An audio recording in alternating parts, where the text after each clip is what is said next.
My answer would stem from, again, a definition of happiness. How do we define happiness? Can you be happy if you know you're about to die? Well, the Buddhists would say you can't be happy unless you face death. And in fact, facing death, facing suffering is part of finding a way to nirvana, finding a way to happiness.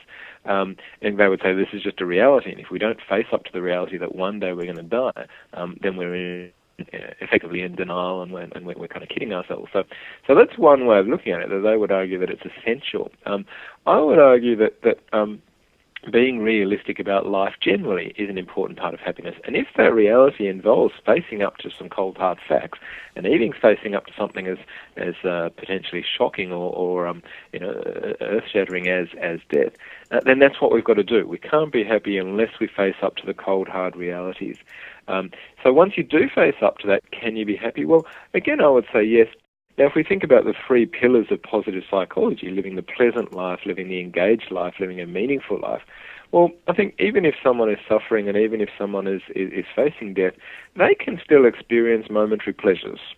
And so one of the recommendations I would make is to try to maximize your experiences, your positive emotions, as often as you can in as many situations as you can. Now, it might not be all day, every day.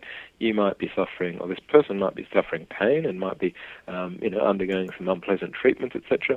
But if you can, as often as possible, as much as possible, integrate into your life experiences that will bring or lead to positive emotions, then that's one thing that you can do, or the person can do, to experience some happiness, momentary pleasure in your life.